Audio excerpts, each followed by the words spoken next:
Voici le Journal du soir.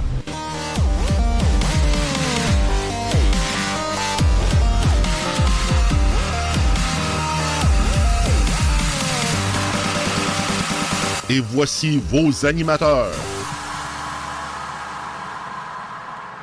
Eh bien, bonsoir, mesdames et messieurs. Eh bien, ce soir, vos animateurs sont Carl Brochu, François Saint-Louis, votre humble serviteur, et un invité qui était ici en studio la semaine dernière, Jean-Jacques Nantel. Salut Jean-Jacques, comment ça va ce soir? Bien, tout va pour le mieux dans le meilleur des mondes. Oui, tout va pour le mieux. Disons que ça pourrait toujours aller mieux, mais tant qu'on a la santé, eh bien, on peut militer. Voilà. C'est pas compliqué. Il y a des plaisirs de la vie. Oui, tout à fait. Donc, la semaine dernière, on a commencé à parler sérieusement de péréquation et on voulait, je sais qu'il y a des auditeurs qui t'ont posé des questions. J'aimerais peut-être y répondre ce soir et faire en sorte qu'on puisse, disons, approfondir un peu la question parce que ça semble souvent compliqué, la péréquation, mais c'est pas si compliqué que ça non plus. Faut pas... faut vulgariser, en fait. C'est ça. Et puis... Ben écoutez, là, ce que je veux faire, moi, comme ça fait une semaine, là, les gens ont oublié, ils se souviennent, ceux qui Juste étaient un là. instant, je voudrais dire bonsoir à Carl. Carl, comment ça va ce soir? Ça va très bien. Moi aussi, j'ai beaucoup de questions. J'ai la chance d'avoir M. Nantel quelques soirs là, à Radio Infocité, dont ce soir. Puis j'ai beaucoup de questions face à l'actualité des dernières semaines où on remet constamment sous la sellette la péréquation, qui est un argument fédéraliste qu'on doit démystifier si on veut avancer. Parce que c'est facile à comprendre. C'est un chiffre qu'on lance comme ça toutes les années où on fait croire au monde là, que le Canada nous fait vivre. Et je veux démystifier ça, là, entre autres ce soir, en reparlant encore une fois, parce que c'est un sujet qui mérite beaucoup d'analyse. Donc, Jean-Jacques, on fonce et... Ben, essentiellement, ce que je veux faire, là, je veux faire un récapitulatif rapide de ce qu'on a dit la semaine passée, en 1 heure environ. Ça va durer une dizaine de minutes, de façon à remettre ça en tête aux gens. Ben, essentiellement, ce que j'ai dit la semaine passée, c'est que la notion de la péréquation, c'est quelque chose qui est très, très simple à comprendre, de la façon dont c'est présenté à la population. Essentiellement, il présente ça de la façon suivante aux Québécois. Si vous vous séparez, vous allez perdre la péréquation, puis la péréquation, ça vient du pétrole de l'Alberta. Autrement dit, c'est de l'argent qui sort du pétrole de l'Alberta qui est envoyé directement au Québec. Eh bien, ça, c'est faux. Et c'est ça dont je vais vous montrer aujourd'hui. C'est faux à plusieurs points de vue, mais c'est facile à comprendre. Comme c'est facile à comprendre pour monsieur tout-le-monde, qui ne se préoccupe pas beaucoup de politique, il dit, bon sang, si on se sépare, on va perdre 12 milliards en 2018-2019, puis là, c'est censé être 13 milliards l'année qui vient. Ben ça, c'est pas vrai. C'est pas vrai. Moi, ce que je remplace, c'est la péréquation, qui est un concept faux, par un concept qui, lui, est vrai et qui est universel partout sur la planète. C'est le concept des droits de passage. Il est également très facile de comprendre que la vallée du Saint-Laurent, c'est une vallée qui est plate, qui est droite, qui est de basse altitude, qui est très économique à utiliser parce que toutes les communications du Canada anglais, qui passent des provinces de l'Ouest aux provinces de l'Est ou des provinces de l'Ouest pour aller jusqu'au monde international sur l'océan Atlantique, tout ça, ça passe par le Québec, par le point d'étranglement qui est à Montréal. Alors, on parle ici, tout passe par Montréal, c'est la voie maritime, les trains, le réseau de trains qui va jusqu'à Halifax, la transcanadienne, les pipelines, les gazoducs, tout. Les droits de passage, c'est quelque chose qui concerne tout ce qui ne fait que traverser un territoire. Alors, on parle ici des voitures, des autobus, des camions, des trains, des bateaux, des pipelines, des gazoducs, des avions, etc. Dans un pays normal, indépendant, tout ce qui ne fait que traverser un territoire, il y a des droits de passage qui sont appliqués. Alors, autrement dit, c'est très facile à comprendre la notion des droits de passage, puis ça a l'avantage d'être vrai. Alors, si vous passez à la prochaine image, j'ai fait, moi, une vidéo qui s'appelle Voici la liste des pays qui imposent des droits de passage. Parce que les droits de passage dont je parle, c'est pas quelque chose qui arrive de la planète Mars, là. C'est pas une idée qui arrive de la planète Mars. C'est quelque chose qui se fait partout dans le monde. Alors, j'ai fait cette vidéo qui s'appelait Voici la liste des pays qui imposent des droits de passage, puis j'ai vu pour les voies maritimes dans le monde, qui ressemble à la voie maritime du Saint-Laurent, c'est-à-dire Suez, le canal de Suez, canal de Panama, canal de Kiel en Allemagne, canal de Corinthe en Grèce, etc. Puis il impose des droits de passage. Et j'ai surtout fait ça pour les pays qui sont traversés par du pétrole étranger. Si le Québec devenait indépendant, le pétrole de l'Ouest canadien, ça devient du pétrole étranger. Alors, on peut passer à la prochaine image. Alors, j'ai fouillé la liste des pays imaginables dans le monde, puis je me suis arrêté à 25. Là, j'ai mis juste deux pages de ça. J'ai 5 pages dans la fameuse vidéo dont je parle. Et ça, là, ce que je vous donne, c'est la façon de trouver sur Yahoo Canada combien ça coûte dans chaque pays faire passer pour les différents pipelines. Autrement dit, les droits de passage, c'est quelque chose qui se fait partout, c'est normal, puis un coup, le Québec indépendant, on aurait le droit de le faire. Autrement dit, la péréquation qui nous dit... une question, est-ce qu'il y en a des droits de passage canadiens là, quand les bateaux passent sur le... Bien sûr, il y a des droits de passage sur la voie maritime du Saint-Laurent. Mais que le Canada récolte. Qui s'en va à Ottawa, le Québec ne reçoit rien. Mais évidemment, ils ont eu au moins la décence de faire ça comme parce qu'il y a une entente avec les États-Unis. C'est un organisme à but non lucratif. C'est-à-dire qu'il paye toutes les dépenses, puis tous les risques également. Il y a des assurances, là, quand je passais sur le fleuve Saint-Laurent, s'il y a un épandage, quoi que ce soit. Mais le Québec ne reçoit rien, ça va à Ottawa. Et moi, je dis souvent, en cas d'indépendance, comme on a toujours dit aux Américains qu'on ne voulait rien changer avec eux, bien, les Américains ne seraient pas touchés par les droits de passage sur la voie maritime. Mais la voie maritime, c'est dans le sens est-ouest. Toutes nos relations, nous, à part la voie maritime avec les États-Unis, sont dans le sens nord-sud. Alors, ce serait le Canada qui serait touché par les droits de passage en question. Puis les droits de passage couvriraient, c'est ça que je vais montrer tantôt, ça couvrirait plusieurs fois la péréquation qu'on reçoit. On peut passer à l'image suivante. Alors, la péréquation, pour impressionner les Québécois, faire un gros chiffre, ils ont fait comme si la péréquation, ça concernait seulement que les 10 provinces du Canada. Alors, quand vous regardez ça comme ça, ben là, le Québec reçoit 11,73 milliards en 2018-2019, presque 12 milliards sur un total de 19, c'est-à-dire 62% de la péréquation qui va au Québec. Wow! Hey, le Canada est généreux avec le Québec. Ben, pour commencer, passez à l'image suivante. Il n'y a pas seulement que les 10 provinces au Canada. Il y a également les 3 territoires du Nord. Or, les 3 territoires du Nord, vous les avez ici, Nunavut, territoire du Nord-Ouest, Yukon, reçoivent de la péréquation, qui ne s'appelle pas de la péréquation parce qu'il faut impressionner le Québec, ça s'appelle le TFF. Mais c'est des territoires canadiens peuplés par des citoyens canadiens. Et si vous mettez ces 3 territoires-là avec le reste, là, le pourcentage diminue à 52%. Mais ce qui est beaucoup plus intéressant, c'est que le Québec ne reçoit que 1 387 $ par habitant par année, alors que le Nunavut, par exemple, en reçoit presque 42 000 par habitant. Or, au Canada, il y a des citoyens qui sont plus égaux que d'autres. Et toutes les autres provinces, sauf l'Ontario, qui reçoivent de la péréquation, en reçoivent plus que le Québec.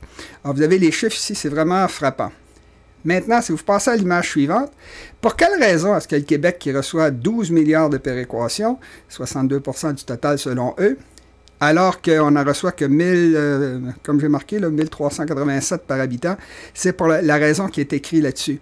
C'est que le Québec, si vous enlevez l'Ontario, l'Alberta et la Colombie-Britannique, les 3 plus grosses provinces du Canada anglais, le Québec, à lui tout seul, est presque 1,7 fois plus peuplé que tout le reste réuni. C'est parce que, si on reçoit beaucoup de péréquation, c'est parce que le Québec, ça a la population d'un pays indépendant. C'est un gros pays, le Québec. C'est 8,5 millions d'habitants. C'est 2 fois plus que, presque 2 fois plus que le Danemark. C'est beaucoup plus que la Norvège. C'est plus que la Finlande, plus que la Suisse, Israël, la Nouvelle-Zélande, etc. Là, des pays riches, le Luxembourg, tout ça. Alors, vous le voyez ici, c'est ça la raison pour laquelle on reçoit 62% de la péréquation, c'est parce que le Québec, c'est très, très gros. Alors, j'ai une question, M. Nantel. Allez-y. C'est qui va négocier ça avec l'Alberta, cette péréquation-là? Si l'Alberta veut réouvrir la Constitution canadienne pour revoir le calcul de la péréquation, l'Alberta va faire ça comment? Parce que si on change les calculs, ça veut dire que là, le Nunavut, le Yukon n'auront plus les mêmes sommes parce que là, le calcul va changer. Désolé. Parce que, non, le Nunavut puis les 3 territoires du Nord, ils ne reçoivent pas ça s'appelle pas de la péréquation, ça s'appelle du TFF. Territorial Financing Formula. Ça n'a rien à voir avec la péréquation. Donc, pour les autres cas, là, les autres provinces, si on change le calcul, ça va changer le montant qu'on donne au Manitoba, à la Saskatchewan. Dans la Constitution de 82 qu'ils nous ont imposé de force, il y a une notion là, pour la péréquation. Ça, c'est la notion, on va faire une redistribution de richesse au Canada, mais c'est pas écrit comment ça va se faire. C'est-à-dire que les lois et règlements, c'est pas dans la Constitution. La Constitution, ça chapeaute les lois et les règlements. Puis c'est le gouvernement qui fait les lois et c'est surtout le gouvernement qui fait les règlements. Alors, ils n'ont pas besoin d'ouvrir la Constitution pour réduire la péréquation du Québec. Ils ont juste à changer ce qu'ils mettent dans le calcul de la péréquation. Par exemple, ils mettent la SAQ, ils mettent l'Hydro-Québec, ils mettent le pétrole de l'Alberta. Enfin, il y a des chiffres de même. Ils ont juste à jouer, à changer les critères, changer les pourcentages. Il n'y a pas besoin de jouer avec la Constitution. Donc, c'est à ça que pourrait jouer Scheer. Quand il dit qu'il va couper la péréquation parce qu'on ne veut pas laisser passer le gazéoduc, comment il va pouvoir mener ça, ce projet-là? Ben, il peut simplement, comme je dis, diminuer la péréquation du Québec, puis il pourrait faire les deux. Il pourrait éliminer la péréquation, diminuer la péréquation du Québec jusqu'à 2 milliards par année, par exemple, puis passer une loi pour obliger le pipeline Énergie-Est à passer à travers le Québec. Parce que tout ce qui concerne, les Québécois ne sont pas au courant, ils n'ont pas réalisé, depuis 1867, en fait, c'est depuis 1760, mais depuis 1867, dans la Constitution canadienne, elle a été faite comme ça et pour ça. Tout ce qui passe à travers le Québec, tout ce qui concerne les relations entre les provinces et tout ce qui concerne les relations entre les provinces et le monde international, c'est-à-dire tout ce qui traverse le Québec, est de ressort uniquement fédéral. Alors, c'est eux qui décident si le pipeline Énergie-Est va passer ou non. On n'a rien à dire. Puis dans la Constitution de 82 qu'ils nous ont imposé de force, ça prend 7 provinces et 50% de la population sans avoir besoin du Québec. Évidemment... Pour la Constitution. Pour changer la Constitution. Ben, non, ce que je veux dire, c'est ça, pour changer la Constitution. Fait que nous, on ne peut pas se défendre, on n'a plus de droit de veto, ils l'ont volé, là, en 82. Maintenant, la finesse là-dedans, c'est que le Québec a des droits, notamment sur le contrôle environnemental. Or, le pipeline Énergie-Est va passer à travers 250 ruisseaux, rivières, dont le fleuve Saint-Laurent, c'est très grave. Alors, le Québec pourrait retarder en faisant des études, en démontrant que c'est dangereux pour les belugas, etc. Et ça pourrait nuire beaucoup. Alors, Jean-François Lisée, qui a commencé à parler de ça, il a dit on pourrait taxer, on pourrait les obliger à nous donner de l'argent en échange des risques environnementaux. Autrement dit, c'est des droits de passage sans en parler. Mais avant de passer à continuer plus avant là-dessus, j'aimerais finir ce que j'ai commencé parce que c'est très important de montrer qu'en étant indépendant, on va faire beaucoup plus que la péréquation qu'ils nous donne. En tout cas, tout ça pour revenir, si je vais passer à l'image suivante. Comme j'ai dit tantôt, ils ont fait la péréquation puis il y avait seulement que 10 provinces au Canada. Image suivante. Alors qu'en fait, il y a les 3 territoires du Nord, image suivante, et les territoires autochtones. Or, les autochtones, dans le Canada anglais, sont de 2 à 3 fois plus nombreux en proportion que les autochtones qu'il y a au Québec. Or, les autochtones habitent des territoires canadiens et ce sont également des citoyens canadiens. Alors ça, c'est également une partie qui est de la péréquation, l'équivalent de la péréquation qu'on ne paiera pas. Le surplus qu'on paie aux Autochtones en surplus du reste du Canada. Alors, quand on va devenir indépendant, on ne paiera pas ça non plus.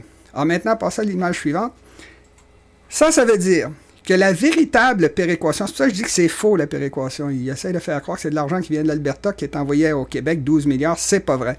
La péréquation, c'est payé par les taxes des Canadiens, de tous les Canadiens. C'est-à-dire les Canadiens des 10 provinces, des 3 territoires du Nord, plus les Autochtones quand ils paient des impôts. Alors, si on veut calculer la vraie péréquation qui est reçue par le Québec, on prend la péréquation officiellement versée au Québec, qui est de presque 12 milliards de dollars, mais il faut également enlever la partie que le Québec paie au Québec lui-même. C'est-à-dire qu'on envoie des taxes à Ottawa, 20% de tout le Canada, puis il nous le renvoie dans la péréquation. Alors ça veut dire que du 11,73 milliards, il faut soustraire 3,34 milliards. Il faut également soustraire la partie de la dette fédérale qui est faite pour payer tous les programmes, dont la péréquation.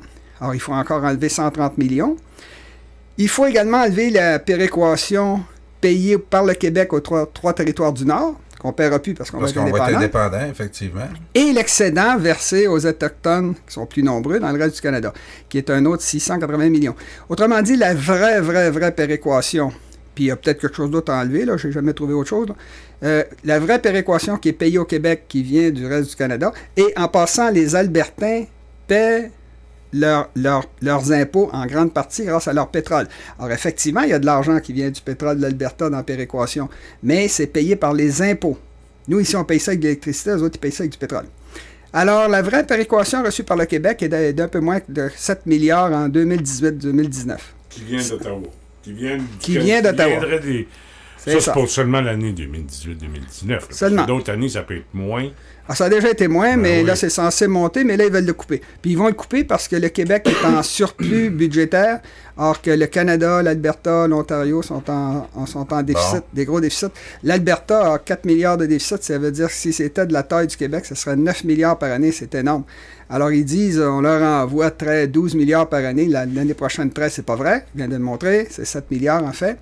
Et c'est seulement 1,6 du PIB québécois. Là. Ça veut dire qu'on se fait donner des ordres par un autre peuple pour 1,6 de ce qu'on produit. Puis, quand on va être indépendant, ils vont nous payer la péréquation, mais ça va s'appeler des droits de passage. Image suivante. Parce que là, j'ai parlé des droits de passage pour les voitures, les autobus, les camions, les trains, les bateaux, les avions, les pipelines, les gazoducs. Mais je vais juste prendre le pipeline Énergie S qui veulent nous rentrer dans la gorge. Là, ils veulent installer leurs égouts chez nous. Qui a été temporairement abandonné.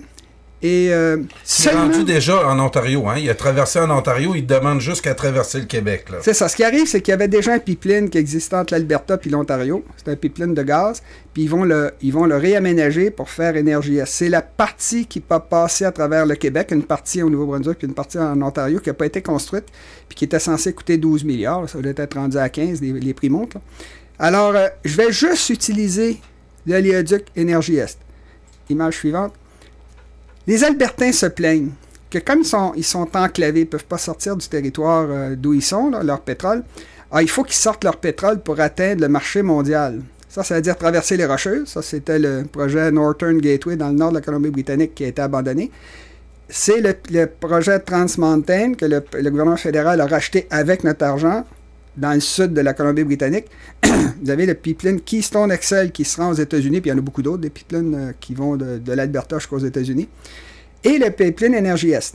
Alors, ils ont besoin de sortir par l'ouest, par l'est, par le sud pour essayer d'atteindre le marché mondial. Or, les Américains, les Albertains se plaignent que comme ils ne peuvent pas sortir leur pétrole, les Américains obtiennent souvent des rabais de 40 %. Pas tout le temps, des fois c'est 25, 30, mais ils ont été jusqu'à 40 % de rabais sur le prix mondial. Aujourd'hui, le pétrole est à peu près 61, 62 $. Moi, j'ai pris 60 $ US. Alors, c'est multiplié par 40 % de rabais, c'est 24 $ le baril.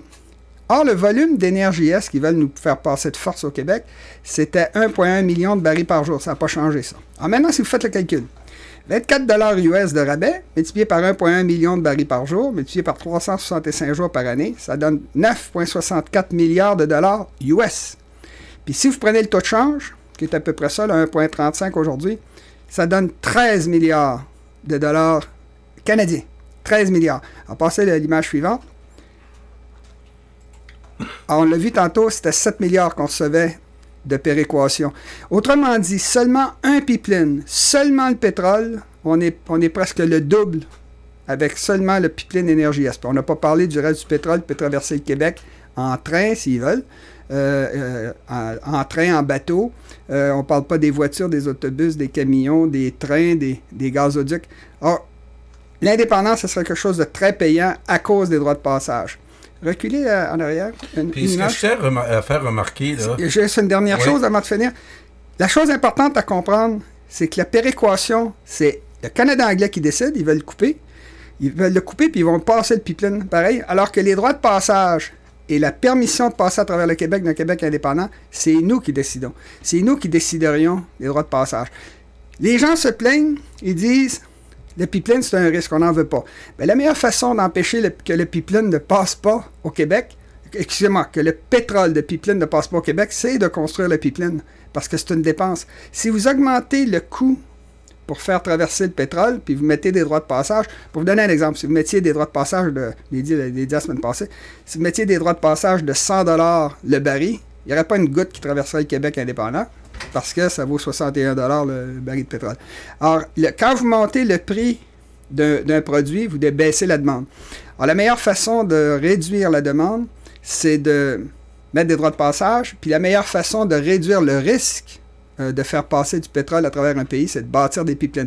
Les pipelines, c'est vrai, c'est pas des mensonges. Les pipelines sont plus sécuritaires que toutes les autres formes d'utilisation pour transporter le pétrole. Voilà. Moi, ce que je voulais faire remarquer, là, puis je l'ai peut-être expliqué pas aussi clairement que M. Nantel. Je peux enlever les tableaux. Mais non, laisse ce tableau-là, François, parce que je veux faire réaliser aux gens que ce qu'on voit là comme tableau, si on est un pays indépendant, nous aussi, on va pouvoir négocier au même niveau que les États-Unis le pétrole albertain. Donc, ce rabais-là, là, c'est pas des nuages là, qu'on dit ça. Oui, mais donc, il y a Pierre-Yves Dubreuil qui nous dit que sauf que si le Québec embarque dans l'enchère, les États-Unis vont baisser leurs frais de passage. Bien sûr. Eux aussi. Bien sûr. Vont baisser leurs frais de passage. Ben oui, parce qu'ils vont vouloir avoir du pétrole. Mais le point n'est pas là. Le point, c'est qu'on parle juste d'un pipeline. Les droits de passage, c'est pour tout ce qui traverse le Québec. Il y a une deuxième chose aussi dont j'ai seulement... Sur toutes les marchandises. Bien sûr. Qui passent en bateau. Oui, c'est ça. En voiture, en autobus, en camion, en train, en bateau, en avion, en pipeline, en gazoduc. Et là... Il y a une chose qui est très... Oui. Puis là, on a un exemple très concret, c'est IKEA. IKEA a amené son centre de distribution ici à Montréal, justement pour des coûts de transport. Ben oui. Si on charge Loin de la Kings? Oui. Donc, la marchandise qui part du Nouveau-Brunswick pour traverser l'Ontario, pour se rendre en Ontario, si elle a des droits de passage à payer, peut-être qu'elle va penser de faire son centre de distribution au Québec. Donc, c'est là aussi qu'en étant géographiquement situé où on est, c'est pas de notre faute, c'est le seul territoire qu'ils nous ont laissé, ben on a, avec une vision géopolitique, là, vraiment un potentiel énorme qu'on n'a jamais expliqué aux Québécois. Est-ce qu'il y a des droits de passage sur d'autres marchandises que les pétroles? Comme j'ai mis dans quand je parlais tantôt de la liste des droits de passage, j'ai mis également dans cette vidéo-là les droits de passage sur les autoroutes, les ponts.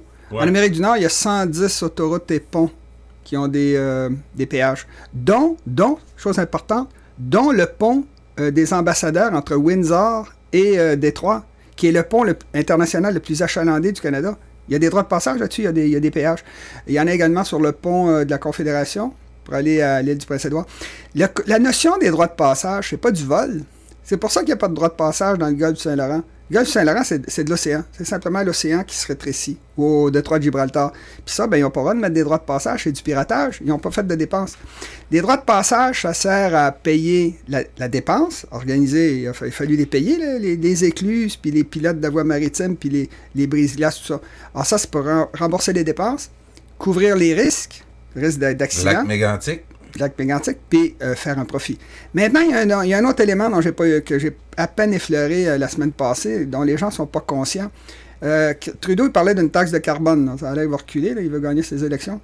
Mais ça s'appelle des crédits de carbone. C'est quelque chose qui est en train de se placer partout sur la planète. Quand un pays pollue beaucoup, un pays, une compagnie, un individu, ben c'est surtout les compagnies, puis les États et les pays. Quand un pays consomme beaucoup de pétrole, d'hydrocarbures, il est obligé de payer des taxes au pays qui en produit peu, ou à la compagnie qui en produit peu. Alors, on peut vendre le droit de polluer, puis ça, quand vous faites ça, c'est qu'un pays comme le Québec, par exemple, qui utilise l'hydroélectricité pour se chauffer, qui utilise des petites voitures, on a ce qu'on appelle une empreinte... En tout cas, on produit moins de gaz à effet de serre que l'Alberta, où là, c'est terrible. Alors, comme le Québec est dans le Canada, on améliore la moyenne canadienne. Dès qu'on devient indépendant, la moyenne canadienne monte, la nôtre baisse. Ce qui fait que l'Alberta, puis le Canada anglais, va être obligé de nous payer directement ou indirectement des milliards et des milliards chaque année. Puis ça pourrait même être plus important que les droits de passage, tellement ça devient important. Il y a des études de l'ONU qui montrent que ça atteindrait des trillions et des trillions de dollars très rapidement, parce que c'est la seule façon de sauver la planète. Puis là, ben, ça commence à se discuter un peu partout. Puis quand Trudeau parle d'une taxe carbone, c'est de ça dont on parle. Mais il parle de ça au Canada. Alors, les crédits de carbone, c'est quelque chose qui va être très important dans l'avenir. Puis les avantages de l'indépendance sont multiples. Un des principaux, ben, c'est ce que Carl disait tantôt, c'est peut-être encore beaucoup plus important que les droits de passage, c'est justement le fait que les entreprises ont intérêt à s'installer au Québec, plutôt qu'à s'installer en Ontario pour ne pas payer les droits de passage quand ils montent puis quand ils descendent. Alors, une entreprise, là, eux autres, ils s'en contrefoutent.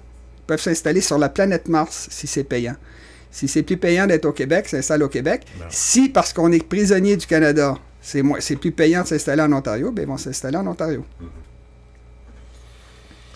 Donc, c'est tout dans l'argument de vente que je considère qu'au niveau économique, les indépendantistes, souvent, on pliait les chines, puis on rentrait chez nous, la queue entre les deux jambes, puis on n'osait pas critiquer l'économie canadienne. Comment Jean Chrétien a martelé ce message-là, job, job, job, c'est l'économie, puis comment le Canada était un modèle économique à travers le monde. Mais pour le Québec... quand on fouille un peu notre situation géopolitique, là, on commence à comprendre pourquoi on essaie toujours de nous faire du chantage. Moi, ce que j'ai perçu avec le nouveau premier ministre de l'Alberta, puis grâce à l'argumentaire, M. Nantel, de la géopolitique, sa menace ne tient pas.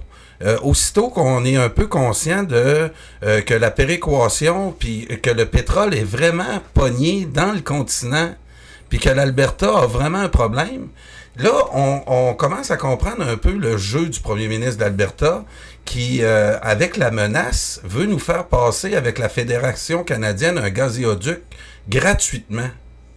Parce que quand on réalise que la péréquation vient pas justement de l'argent du pétrole sale, parce qu'il y a une autre affaire qui est pas évidente, on produit du pétrole à perte depuis plusieurs mois là en Alberta. Donc comment ils font pour nous payer la péréquation avec un produit où ils perdent de l'argent? Mais le Canada est en déficit aussi, puis l'Alberta aussi. Ben oui, mais c'est ça aussi qui vient rendre le mensonge. Puis quand on a des chroniqueurs au Québec comme Jonathan Trudeau, qui reprend ce message-là, puis qui dit hey, « il va falloir écouter l'Alberta parce que s'ils mettent leur menace à exécution, on va faire faillite au Québec, on n'aura plus de péréquation. » C'est vraiment d'entretenir une mentalité dépendante. C'est vraiment ça qui est la force aussi du message indépendantiste. Tout le monde veut ça, qu'on puisse avoir une économie. Si les Québécois sont rassurés à ce niveau-là, c'est le seul argument qui reste aux fédéralistes. C'est la péréquation qu'il faut attaquer. Il faut montrer notre force géopolitique. Moi, c'est ça que je réalise depuis que j'écoute vos vidéos, M. Nantel, puis que j'ai le désir de faire connaître à plusieurs personnes, droit de passage. Il y a à peu près 6000 personnes sur votre compte YouTube qui vous suivent. Mais 6 000 sur 8 millions, c'est très peu pour la force de ce message-là. Je me dis, j'espère qu'un gars comme Legault va se servir de ces arguments-là pour négocier dans le futur. Je vous ai dit que Jean-François Lisée avait commencé à parler de ça. Oui. C'est quelque chose d'incroyable. Il a amené le après l'élection. Après l'élection, après être rentré dans le mur en sabotant tout, là, il commence à parler, puis ça fait longtemps qu'il est au courant. Hein, moi, il était venu me voir il y a 4-5 ans pour me dire « Ah, c'est bon ce que vous faites. » Puis j'avais dit « Pourquoi vous n'en parlez pas? » Ben, bon. Fait que, il y a une chose qui est très importante, je vais le dire aux auditeurs. Les leaders politiques le savent. Ils connaissent parce que, je l'ai dit au début de l'émission, la péréquation, c'est quelque chose de facile à comprendre, mais c'est faux. Je l'ai montré. Alors que les droits de passage, c'est facile à comprendre également, et c'est vrai, parce que ça se fait partout ailleurs dans le monde. Ben là, il commencerait à être temps que les gens commencent à répandre cette idée-là. Là. On ne peut pas tout le temps être les mêmes à parler de ça, parce que les politiciens refusent d'en parler. Si quelqu'un les met au pied du mur, à un moment donné, leur dit « Pourquoi vous ne dites pas ça? Pourquoi? » Bon, évidemment, ils ne le disent pas parce qu'on n'a pas le droit de mettre des droits de passage à l'intérieur du Canada. Mais on peut, quoi que Jean-François Lisée dit autrement, là, il dit qu'on pourrait les faire chanter en retardant au niveau de l'environnement. Mais ça prend l'indépendance pour mettre les droits de passage, mais c'est quelque chose de tellement payant. Quand on additionne tout ce qui se passe, tout ce qu'on gagnerait en exploitant le fait qu'on est assis sur un point d'étranglement des communications du Canada anglais, l'Alberta est assis sur son pétrole, elle en profite.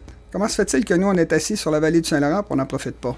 Oui, puis une autre chose aussi dans le monde de la francophonie qu'on voit là, dans l'actualité depuis quelques années, la France qui a perdu ses frontières et qui voudrait les retrouver avec... il y a certains partis politiques en France qui disent on devrait retrouver le contrôle de nos frontières. Ici, au Québec, M. Nantel, on n'a jamais eu le contrôle de nos frontières.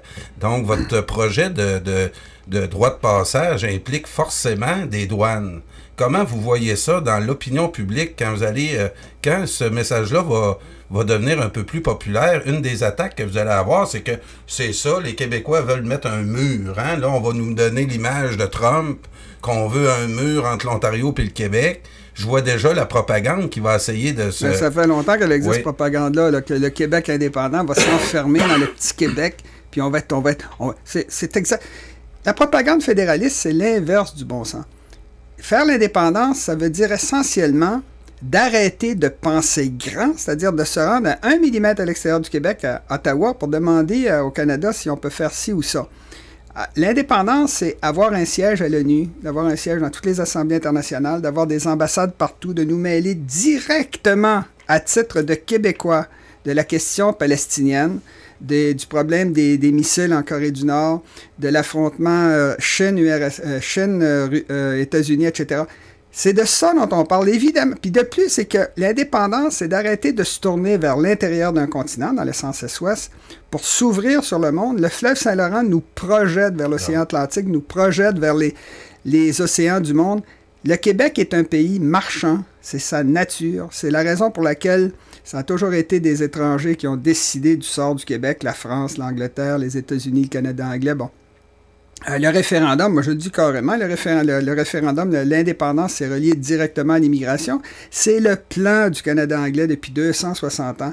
Faisons venir du monde, on va les noyer, ils ne pourront pas se défendre. Bon, et avec de la propagande dans les... moi j'ai toujours pensé qu'on pouvait convaincre les immigrants.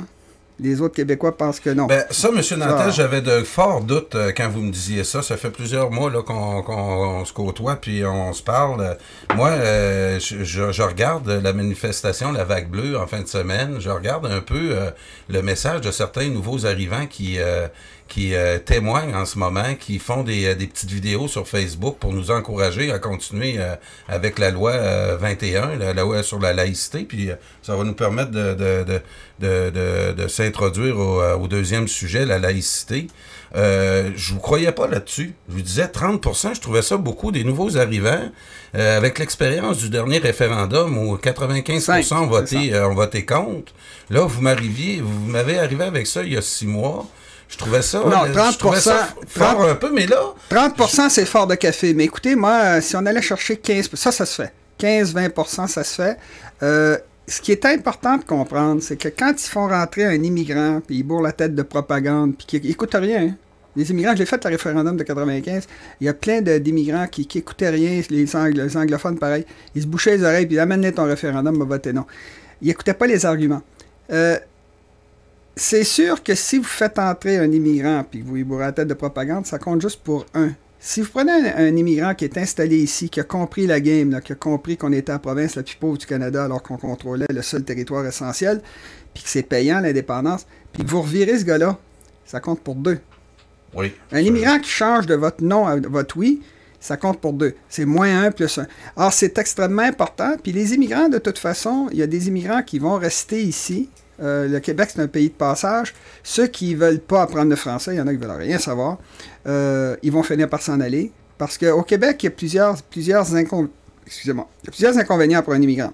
Il y a le fait que c'est un pays c'est la province la plus pauvre du Canada, puis pas un peu, là. On parle de... C'est le gouvernement fédéral qui dit ça, pour décourager les Québécois, alors que c'est l'inverse. Les Québécois moyens gagnent, puis on parle de tous les Québécois, là. On parle des Autochtones, des immigrants, des Québécois de souche et des riches anglo-québécois là, qui ont les grosses jobs et qui ont 3 universités tout seuls. Mettez tout ce monde ensemble, là, le Québécois moyen gagne 4 000 $ de moins chaque année que le Canadien moyen. Sur une vie de 80 ans, là, c'est 320 000 $. C'est le prix d'une maison. Alors, on se fait fou. 4 000 de moins sur son salaire? C'est 4 000 $ de moins dans ses poches. On appelle ça un revenu disponible. Revenu que vous avez pour dépenser. Tu comptes là-dessus le taux de chauffage? On compte tout, là. Mais en fait, c'est simplement ce calcul qui n'est pas si difficile que ça à faire, là. Prenez le PIB, puis vous divisez par la population, puis vous avez le résultat.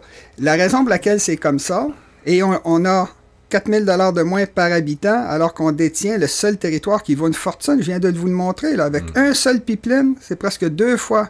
Puis c'est pas du rêve, là. Tout le monde fait ça sur la planète. Alors, Puis évidemment, le 40% que j'ai donné, c'est dans le cas des États-Unis, mais il n'y a pas juste ce pipeline-là, il y a toutes sortes d'autres choses. Puis il y a le fait que, comme disait Carl, ceux qui veulent bâtir des usines, au lieu d'aller s'installer en Ontario, s'installent au Québec pour payer dans les deux sens. Il y a le fait qu'on va ramener de l'Ontario une foule de sièges sociaux avec des gros salaires à 150 000 $ qui vont être donnés à des Québécois. Il y a des ambassades qui vont être installées à Québec. 70-80 ambassades avec des dépenses, de l'argent qui va venir de l'étranger. Quand vous additionnez tout ça, c'est une évidence que c'est... Puis en passant, c'est immédiatement payant. S'il y a quelque chose qui est au Québec, du gouvernement fédéral, c'est parce qu'ils ne pouvaient pas le sortir. Si on met Ottawa à 1 mm dans un pays qui est de la grandeur d'un continent, la grandeur de l'Europe, c'est le même, 10 millions de kilomètres carrés, si on met Ottawa à 1 mm à l'extérieur du Québec, c'était justement pour sortir le maximum de choses pour que ça profite à l'Ontario plutôt qu'au Québec. Alors, c'est tout du gain. Puis comme on se retrouve dans le milieu du Canada, on va avoir une puissance énorme dès qu'on a un oui. Et là, c'est payant immédiatement l'indépendance. Puis, vous savez, l'impôt unique que veut nous donner le Parti conservateur, la raison pour laquelle ils veulent nous donner l'impôt unique, c'est parce qu'ils vont économiser 450 millions. Enfin, ça, c'est un calcul. Il y en a qui disent 450, d'autres qui disent 300. Mais 450 millions par année, ça vaut la peine. Alors, c'est un pays qui est artificiel, le Canada. Puis, pour sauver de l'argent, ils ont mis au Québec tout ce qu'il fallait pour faire fonctionner le Québec, ce qui fait que tout est déjà séparé. Sauf certaines affaires comme... la dette, ces choses-là. Bon. Alors, les immigrants, quand ils vont avoir compris le jeu, il y en a beaucoup qui vont virer, mais il faut aller leur parler puis leur dire.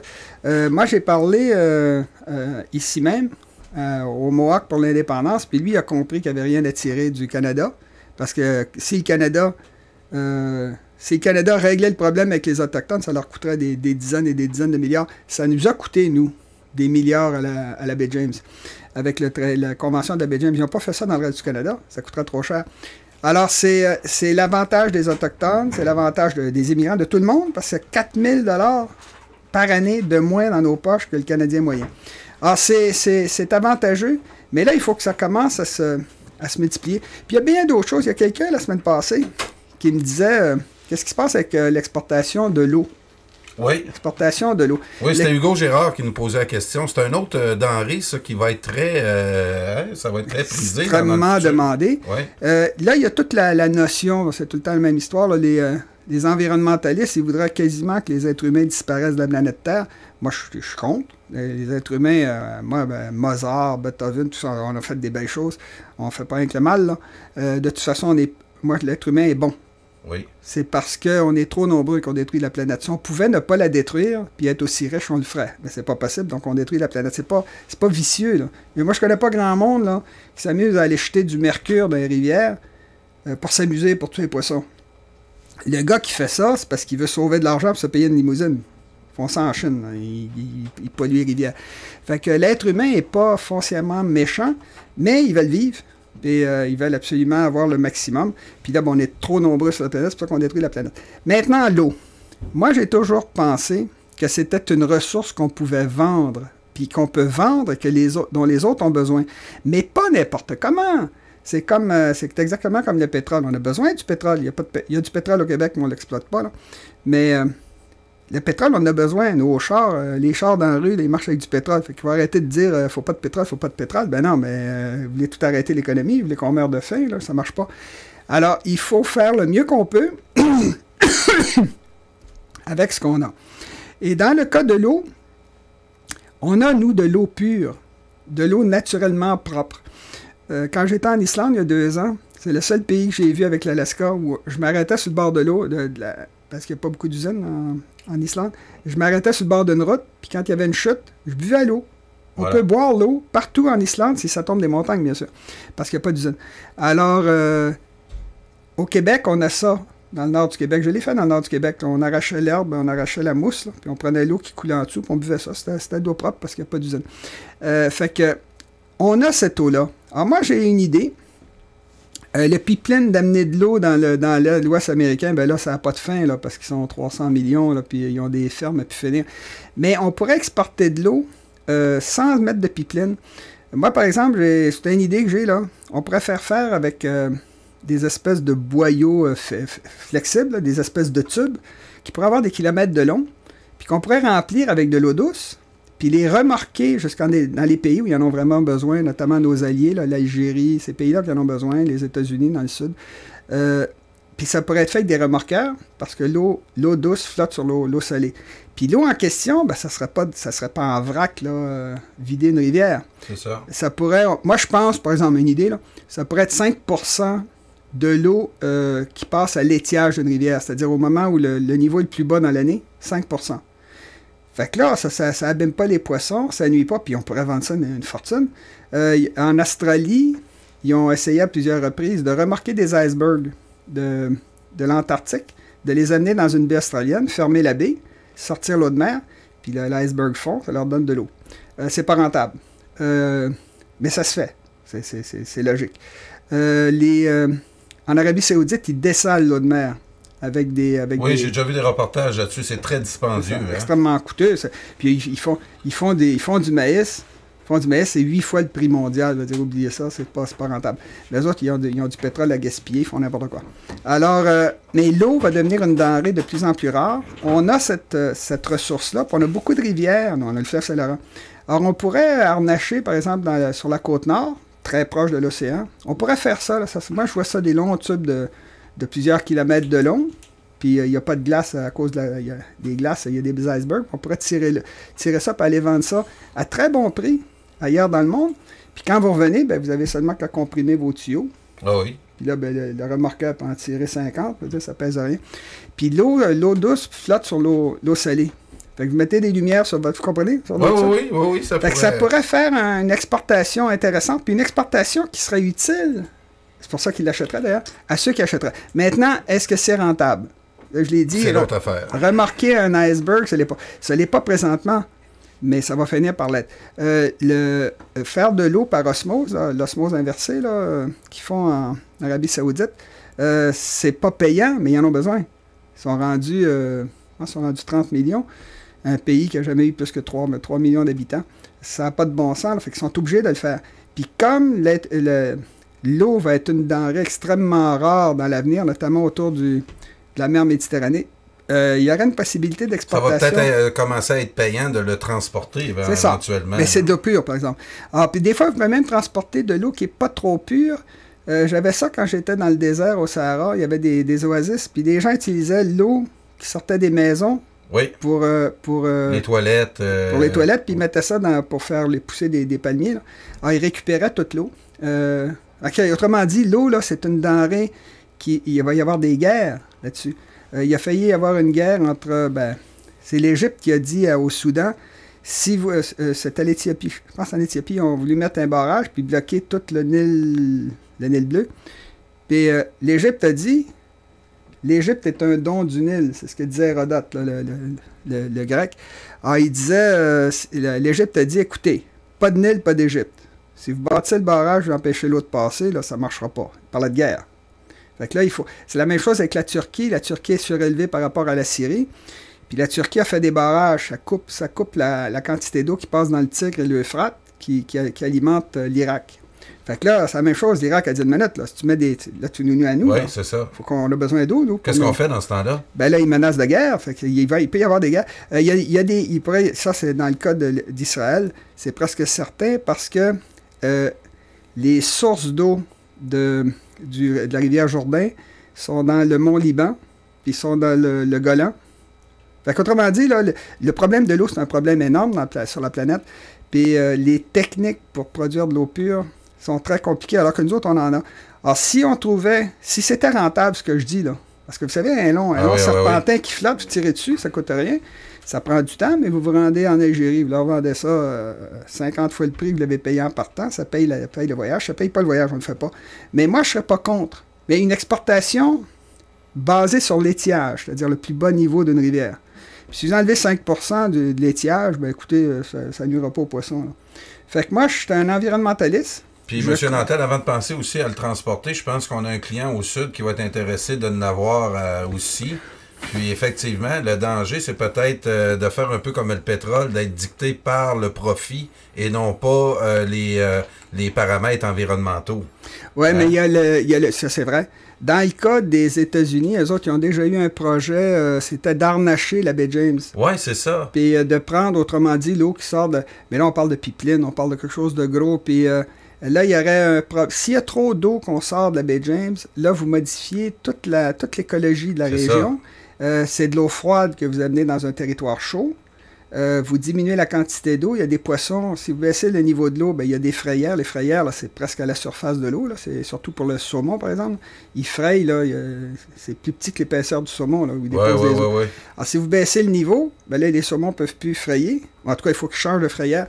Fait que c'est très dangereux de faire de l'exportation en vrac, là, par pipeline. Là, 10 millions de mètres cubes par jour, ça serait trop. Fait que c'est pour ça que puis le Midwest américain manque d'eau.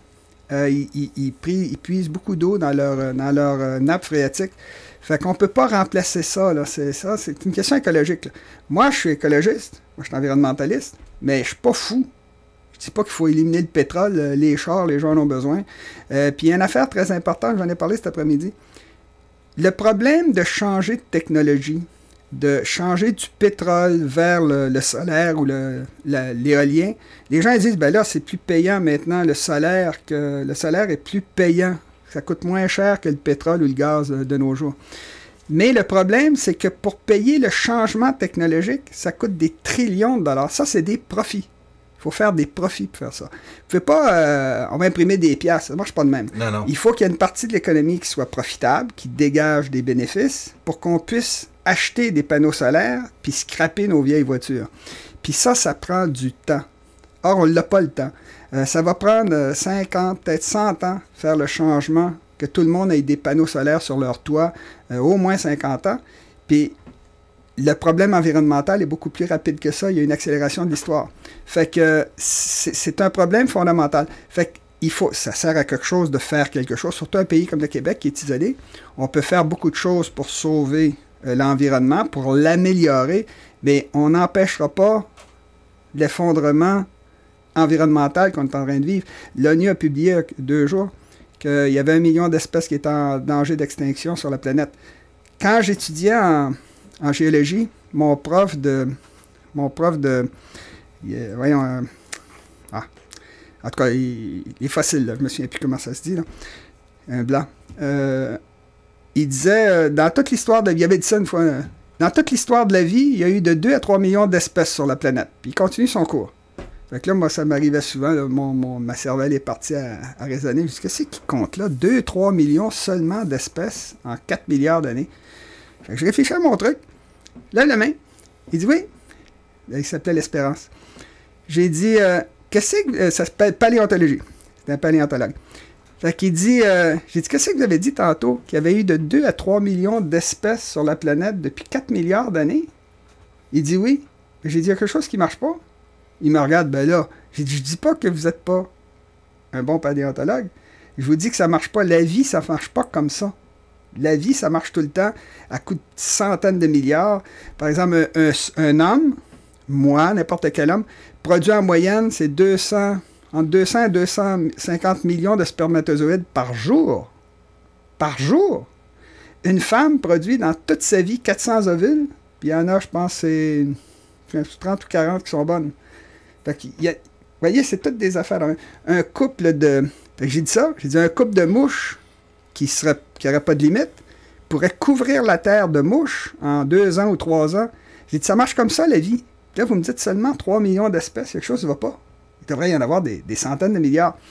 Puis là, ben là, il y avait un cours, puis quand on pose une question comme ça à un prof qui est un expert, ben là, qui ne sait pas quoi répondre, mais il veut pas... Il veut protéger ça. Il veut pas aller fou. Il veut pas aller fou. Fait que là, il change de sujet. Ben là, on n'a pas le temps. Puis là, blablabla.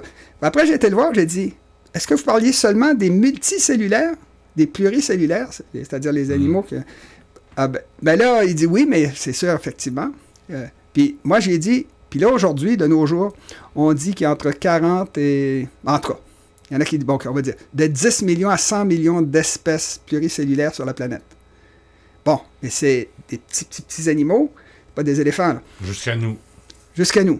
Mais il y a des chiffres qui sont vraiment étonnants. Quand je dis qu'il y a trop d'êtres humains, il paraît que la masse de viande humaine qu'il y a sur la planète, c'est 3 fois plus... Ça, c'est un chiffre que j'ai vu. C'est 3 fois plus important que l'ensemble des animaux de plus qu'1 kilo sur la planète. Comprenez-vous ce que je dis, là? Il y a tellement d'êtres humains, on a tellement détruit d'individus, pas rien que des espèces d'individus. Bon, alors il y a vraiment un problème environnemental qu'on a, puis moi j'en suis conscient. Fait que le problème environnemental, on va frapper dans le mur, tout le monde s'en fout. Moi je l'ai essayé, j'étais avec vous au téléphone cet après-midi, puis je disais au gars qui nous parlait, j'ai dit, toi, dans ta toi l'individu là, qui me parle, est-ce que tu serais prêt à baisser ton niveau de vie de 80%? Ah ben non, il dit, ben non, c'est ça. J'ai fait le même test en Afrique. J'ai vécu au Brésil, j'ai vécu en Chine, j'ai été en Inde. J'ai demandé à tout le monde, c'est non, non, non, non, non, non, non. On veut la voiture, on veut 2 télévisions dans la maison, la machine à laver. Bon, alors, les êtres humains ne veulent pas changer leur mode de vie, ils veulent tous s'enrichir, puis la planète est en déclin. Alors, on va avoir un problème environnemental, mais on peut le réduire. Fait que ça sert à quelque chose de faire quelque chose. Ça sert à quelque chose de faire l'indépendance. L'indépendance, c'est pour économiser de l'énergie. Il ne faut pas détruire les nations. J'en parlais. Une nation, là, c'est comme une belle machine bien huilée avec des engrenages qui marchent très, très bien. Alors, si on parle au 19e siècle, un tel était forgeron, l'autre était cultivateur, l'autre était un prêtre, l'autre c'était l'enseignant. L'autre le médecin. L'autre le médecin, puis tout le monde travaillait pour obtenir le maximum de richesse avec le minimum de perte, de pollution. Alors, c'est ça une nation. Puis une nation s'efforce, il persécute les gens. Il persécute les gens pour avoir seulement un roi, une loi, une religion, une langue. Puis, évidemment que l'immigration, c'est bon, parce que l'immigration, ça apporte du sang neuf, ça c'est positif, mais modéré. Alors, ça, c'est pour ça que les nations existent. Les nations existent, c'est le produit de la géographie, de la nature et de l'histoire. Alors, détruire les nations, comme il essaie de faire, je vous donnais l'exemple cet après-midi, à Polytechnique, il avait ouvert une mosquée pour que les étudiants musulmans puissent aller prier. C'est très gentil. Mais si les hindous veulent une mosquée, pas une mosquée, mais un temple, les bouddhistes, les mormons, les scientologues, les protestants, les Israéliens, à la fin, toute l'école polytechnique va être pleine de temples. Il y aura plus de salle de classe. Ben, c'est ça. Bon, fait que ça, c'est un cas extrême, mais c'est exactement ce que je dis quand je dis que si vous jetez des... Vous savez d'où venait le mot saboter?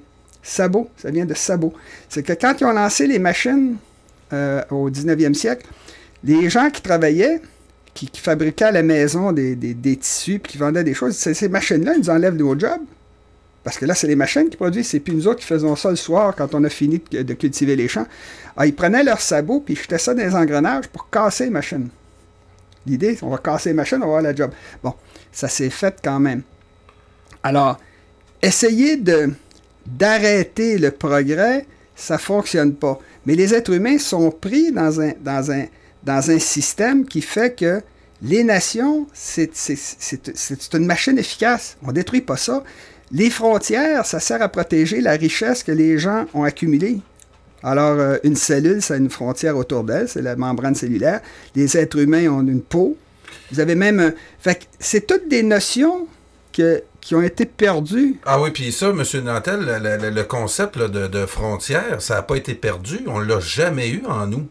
Jamais. Puis là, ça serait un gros débat. Quand je regarde le débat en France sur le retour des frontières, comment, pour eux, là, c'est Macron, leurs fédéralistes à eux autres, là, ceux qui sont tous pour l'Union européenne, puis d'abandonner tout leur pouvoir pour l'Union européenne, puis que là, tu t'aperçois, tu te réveilles aujourd'hui, tu dis, hey, la France, côté pouvoir versus l'Union européenne, est rendue à peu près dans le même bateau que nous autres au Québec versus le Canada.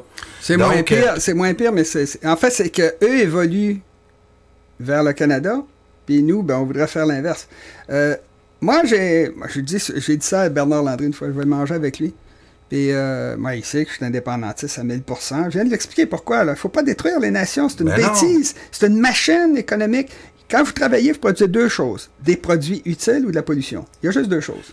Si vous diminuez la quantité de produits, que vous augmentez la pollution, c'est pas vrai, ça, l'idée là, que enlever les frontières, tripler la population du pays le plus polluant du monde, le Canada, donner de l'argent à tous les pauvres du monde, tout ça, ça va tout ensemble. Non, ça va pas ensemble. Ça va pas ensemble. Augmenter la population canadienne, c'est nuire à l'environnement. Parce que c'est la population qui est la plus polluante au monde par habitant. Il faut augmenter, en fait, il ne faudrait pas augmenter la population. D'ailleurs, c'est commencé dans le monde. Il faut baisser les populations sur la planète. La dénatalité, c'est un phénomène qui est mondial, même en Afrique. Oui, mais ça, M. Nantel, vous frappez un gros mythe économique contemporain, que les populations doivent absolument augmenter si on veut que l'économie continue à progresser. Hein? Ça, on l'entend souvent. Et là, vous nous arrivez avec ça. Puis moi, j'en ai lu des articles là-dessus il y a une vingtaine d'années où on dit qu'on devra apprendre à gérer la décroissance économique. Ouais. Qu'on devra se faire élire, mais ça n'arrivera pas, de se faire... Il faudrait que nos gouvernements travaillent à des plans pour nous baisser notre niveau de consommation. Comme vous dites, on ne peut pas changer le progrès, on ne peut pas changer l'attrait aux gens de vouloir être encore plus dans le confort. Alors, quand vous parlez de vouloir enrichir le Québec, ça ne sera pas pour les enrichir à rien faire. C'est ça aussi qui est en arrière du projet. Qu'est-ce qu'on fait maintenant si on est devant un Québec riche qui se fait respecter par ses voisins? Vous avez un changement là, de paradigme énorme. Là. On a beaucoup de travail à faire dans les prochains mois. Comment on fait ça? En passant, tout le monde fait ça. C'est parce que là, il y a eu une dégénérescence là, du discours en Occident. C'est devenu de la folie. Là. Les Chinois sont patriotiques. Les Chinois, ils font respecter leurs frontières. Vous n'êtes pas au courant que dans la mer de Chine du Sud, là, ils ont envoyé des bateaux, puis ils construisent des bases militaires, puis ils imposent leurs frontières à tous les voisins.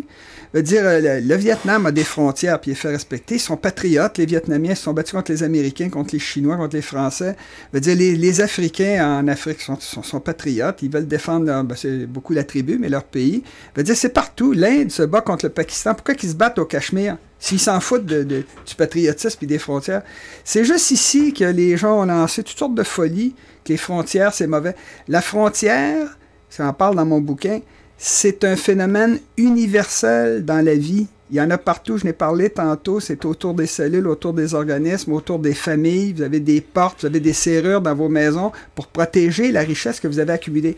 Un pays doit avoir sa frontière. Une nation, il ne faut pas détruire ça parce que c'est écologique. C'est ça qui sauve l'environnement. Quand je parlais tantôt avec Bernard Landry, j'ai été dîner avec lui plusieurs fois. À un moment donné, j'ai dit, saviez-vous que je suis fédéraliste? Il me regarde surpris. Quoi? J'ai dit, moi, je suis vraiment fédéraliste. Mais j'ai dit, je suis fédéraliste planétaire. Il manque un gouvernement mondial. J'ai dit, ce qui se passe actuellement, la raison pour laquelle ils veulent détruire les nations en Occident, c'est qu'en Occident, ça fait depuis 1972 au Québec, puis aux États-Unis aussi, qu'on a passé en dessous du seuil de remplacement. Tous les jeunes qui sont nés du baby-boom, là, ils prennent leur retraite. Ça fait un trou. Ouais. Ça fait des jobs à prendre. Puis les gens viennent du tiers-monde pour les prendre. Comme ils sont de plus en plus nombreux, en politique, il y a 3 choses importantes, le nombre. Alors, aux États-Unis, la principale minorité, c'est les Latinos. Là, ils poussent pour l'espagnol, tout ça. Mais le multiculturalisme, j'en ai parlé la semaine passée, ça n'a jamais existé. Le multiculturalisme, c'est des immigrants mal intégrés, qui sont très nombreux, qui sont mal intégrés. Mal informés. Mal informés, mais mal intégrés, c'est qu'ils sont trop nombreux. La première génération reste dans son pays, ils pensent encore Mexique, Salvador. Oui. La deuxième génération, là, ils ont tendance à se marier avec des Irlandais, puis des Noirs, puis des Asiatiques. Là, ils sont un peu moins Salvador, mais ils restent un peu. Puis la troisième génération, ils l'oublient complètement. Alors, aux États-Unis, au Brésil aussi, j'ai vécu ça. Les gens avaient des origines complètement éparpillées. Allemands, italiens, portugais. Puis ils portent toutes sortes de drôles de noms. Mais là, c'est pas le message qu'on leur lance quand on les accueille ici. Là. Le Canada, c'est pas ça qu'il leur dit du tout. L'autre jour, j'étais... en tout cas, je tenais mon truc avec Landry. J'ai dit, la raison pour laquelle ils essaient de détruire les nations en Occident, c'est parce qu'on a une faiblesse démographique, puis qu'ils veulent remplir les usines avec du cheap labor. Puis également, le fait que les multinationales, puis tous ceux qui profitent du fait qu'il n'y a pas de gouvernement mondial, se retirent au niveau international, puis font du vol, ils font toutes sortes de malversations. Sociabilisent les dépenses, puis empochent les profits. C'est ça. Privatisent les profits. Fait qu'ils déplacent les profits dans les pays où il n'y a pas beaucoup de taxes. Fait que pour faire ça, ils foutent le bordel en Occident où c'est possible de le faire. En Chine, il n'est pas question de faire ça. Ils ont demandé à Poutine de Russie. Il a dit, la Russie, c'est pour les Russes. Ah oui. C'est à nous, puis il parle à sa population régulièrement, puis il dit, il faut que vous fassiez plus d'enfants, puis on va vous aider à faire plus d'enfants, parce qu'il faut défendre nos frontières. Nos ancêtres, tous nos ancêtres ont fait ça depuis 4 milliards d'années. La frontière est quelque chose d'essentiel à la vie. Essentiel à la vie. Puis là, ben, parce qu'on est riche ici, ben là, il faut ouvrir les frontières, il faut tripler la population du Canada, puis l'environnement, ben, on va le sauver. On va noyer le peuple canadien-français. Ben ça, c'est effectivement. Là, mais ça, c'est ça le but. Là. Ça, c'est le but politique. Mais ceci dit en passant, ça n'a jamais fonctionné parce que, comme je disais, la nation, c'est le produit de la géographie et de l'histoire. Ça fonctionne à Montréal, en tout cas. C'est temporaire. Montréal a déjà été majoritairement britannique, anglais-britannique. Oui, et Québec, ça a duré pendant quelques années, je pense. Oui, mais en 1940-50, Montréal était anglaise. Non, oui, mais je parle de 1850 à peu près. Là. Ouais. La ville de Québec était majoritairement anglaise par un cheveu, puis Montréal, c'était clair.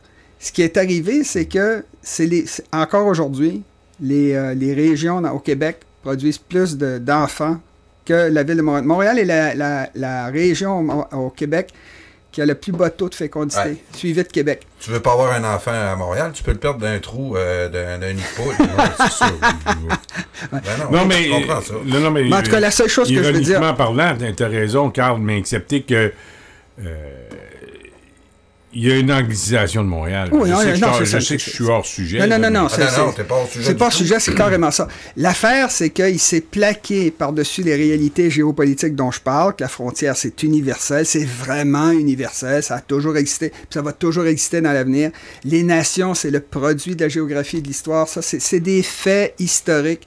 Que l'immigration, il faut toujours que ça soit modéré si vous voulez pas détruire l'économie d'un pays, parce que vous jetez, c'est saboter. Je parlais de saboter tantôt, vous jetez du sable, des outils dans la machine, elle va bloquer. Puis Trudeau a sorti, ça c'est fou, là, ça devient de la folie pure là. Il a lancé un programme où il va faire venir volontairement des handicapés du tiers-monde et dans le monde, puis il va leur réserver 20 000 $ par année jusqu'à ce qu'ils meurent. 20 000 $ par année pendant 80 ans, là, fait venir un enfant infirme là, qui a 1 an, là. Il nécessite beaucoup de soins. Ça, c'est fou. Là. Non, mais là, c'est de la folie furieuse. C'est l'idée, on est riche... Oh, mais il va se faire battre. Là, Non, mais parce qu'on était trop loin. L'Occident est rendu un débile mental, c'est là. On a affaire avec un débile mental comme premier ministre. Ben, c'est pas méchant, en passant. Moi, je trouverais ça très, très gentil. Non, c'est correct, mais tu sais, je veux dire, il en fait venir un peu, mais tu sais, il dit, on va faire venir tous ceux qui veulent s'en venir ici. Un peu comme... le message qu'il a lancé quand Trump a dit aux Haïtiens, on va terminer le contrat qu'on a eu par rapport au tremblement de terre, 10 ans. On va retourner. Là, bon, on va vous demander de retourner. Ils ne sont pas retournés. Hein. Il n'a pas appliqué ça, Trump. Ben, ils sont venus ici à la COP. Ben là, mais lui, il en a profité. Il a fait un tweet, venez-vous-en! Mais mon point... Ouais, ben moi, les gars, j'ai une idée là-dessus. Là. Quand ils disent, pour ce programme-là, là, ils accueillent des enfants handicapés, puis on va les soigner, ils nous disent tout le temps qu'il y a des médecins qui on reconnaît pas leur diplôme. Bon, mais qu'on les renvoie dans ces pays-là, prendre soin de ce monde-là. Pourquoi les transporter ici? C'est vraiment, là, on est dans la logique aussi là, des polyvalentes où on amasse de l'argent pour des voyages, pour sauver des écoles en Afrique pendant que la leur est en train de pourrir de bout. On est rendu dans quoi d'illogique. Ben, c'est ce que je dis, c'est que moi, Bon, à tous les jours, on voit des Trudeau là, qui dit on va donner là tant au Venezuela, mais il donne pas de maudite scène aux gens de Sainte-Marthe-sur-le-Lac, par exemple. En passant, pourquoi vous pensez qu'il y a les gilets jaunes en France? C'est qu'ils ont fait ça en France. Ça a commencé, la raison première, c'est sur la taxe sur le carbone. Oh, ça, c'était le prétexte. Dans la vie, il y a des raisons, des prétextes. La vraie raison, c'est que les Français des régions en France ont été délaissés par le gouvernement qui fait le généreux. C'est Gave, comment il s'appelle? C'est Charles Gave en France. Il dit, la France est divisée en 3. Il dit, les très riches, les riches s'enrichissent de plus en plus, tout le monde le sait, là, 1% de la population mondiale possède plus que 50% des biens. Bon. Il dit, il y a les très riches qui défendent leurs serviteurs qui font venir à bas prix des pays du tiers-monde. Puis il dit, il y a la France française, des régions, qui est complètement délaissée, mais c'est eux qui paient les impôts. Fait que là, les gens, ils disent, vous mettez des nouvelles taxes, mais on ne reçoit jamais rien de plus, nous. Puis là, ben, vous avez une révolte. Puis, ce qui était vraiment arrivé en Occident, j'en parle dans mon livre, c'est que quand une population s'installe dans la richesse trop longtemps, pendant plus que 2 générations, elle perd la notion que c'est difficile de faire des profits. C'est difficile de bâtir un pays. C'est difficile de faire un pays qui fonctionne.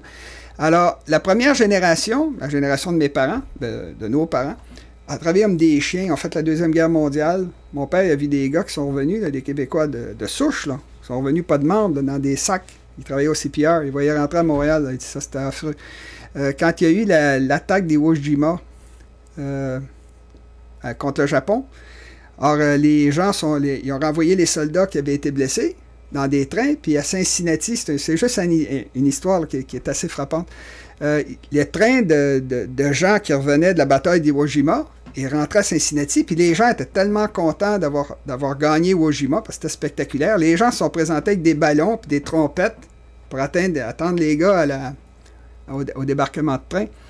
Puis les gars sont arrivés, puis sont débarqués. Ben, il y avait des aveugles, il y avait des gars qui manquaient un bras, il y avait des gars dans des paniers, il y avait des gars en chaise roulante. La fête s'est arrêtée. Parce que les gens, ils pensaient accueillir des héros.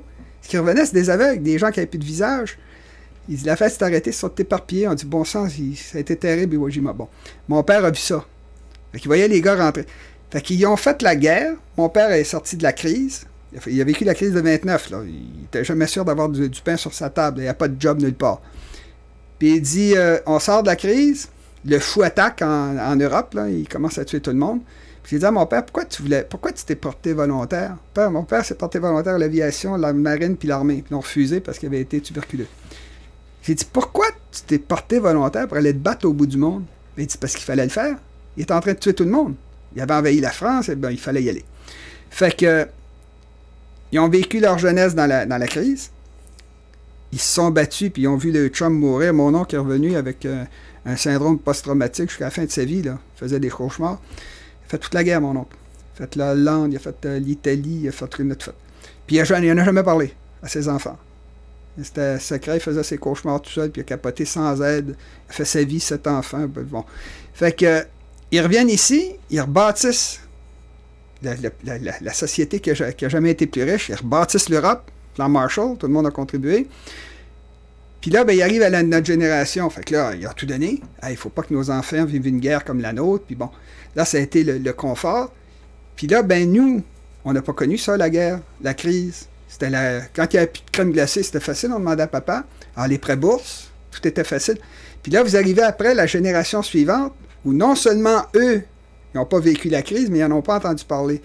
Fait que là, les gens finissent par oublier que c'est difficile de ramasser de l'argent.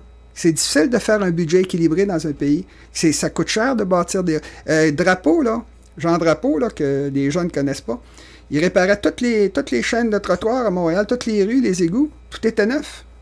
À chaque fois quelque chose... Il faisait une émission le dimanche, puis les gens, ils téléphonaient. Il y a une plaque de canal qui est au-dessus de l'asphalte à tel coin de rue.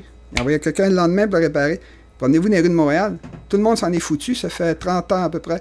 Hey, alors, ce qu'on a fait, c'est une décadence.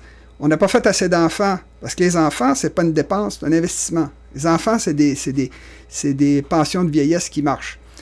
On n'a pas payé les dettes. Le gouvernement a fait des dettes pour payer des meilleurs salaires aux employés pour avoir la paix ou leur promettre des pensions qu'ils ne peuvent pas payer. Alors, ce qui arrive, c'est qu'on en arrive à un gars comme Trudeau, qui a vécu toute sa vie. On va terminer. On va terminer là-dessus, effectivement. Mais la seule chose que je dis, c'est que les gens ont perdu contact avec ça, puis en Occident, ben, c'est devenu, on entend des folies. Là. Alors, les gens, la réaction qui vient de la population, c'est plus écouter ce que disent les élites, puis de faire le Brexit en Grande-Bretagne, les gilets jaunes en France, Trump aux États-Unis, puis ici, ben, les gens sont tannés d'entendre Trudeau dire des conneries, puis Scheer pourrait très bien traduire. Alors, vous voulez changer de sujet? On va changer de sujet. On va changer de sujet. Il reste une dizaine de minutes maximum. Entertainment Exécutif nous le demande. Il y en a quelques-uns qui nous l'ont demandé. Le temps passe, il est 22h46, c'est bien beau tout ça, mais pourquoi Jean-Jacques Nantel a-t-il été expulsé de la Société Saint-Jean-Baptiste de Montréal? La question est tellement bonne que je ne le sais pas. Puis c'est ça la chicane. Ce qui est arrivé, moi j'étais un gars qui a beaucoup travaillé à la Saint-Jean-Baptiste, Société Saint-Jean-Baptiste. Mais j'ai jamais été membre de la Société Saint-Jean-Baptiste par hasard. Moi j'ai été membre du PQ, du Bloc, de l'Option nationale, de Oui Québec, de Cap sur l'indépendance, dirigé par Maxime Laporte, qui est président de la SSJB. J'ai découvert ça l'autre jour, j'avais oublié, le mouvement de Martine Ouellette. Mouvement Québec quelque chose, en tout cas. Fait que je tout a commencé quand j'ai voulu devenir chef du Bloc québécois. Là, ça a commencé tout de suite l'attaque en règle du Bloc québécois même. Là. C'est quelque chose de très... Normalement, le Bloc québécois aurait dû être neutre et laisser les deux candidats s'affronter, puis laisser la population décider. C'est pas ça que j'ai fait face à moi. Là. Ça a été des gens bêtes, des déclarations des gens du Bloc. Puis la raison que moi, c'est ça la raison. Mais j'ai pas la preuve, mais c'est ça la raison. C'est parce que je voulais parler d'indépendance. Puis je voulais parler d'indépendance comme je viens d'en parler, là. Moi, c'est de ça que je parle. C'est ça que je veux parler. Moi, je suis pas venu en politique pour me faire élire, là.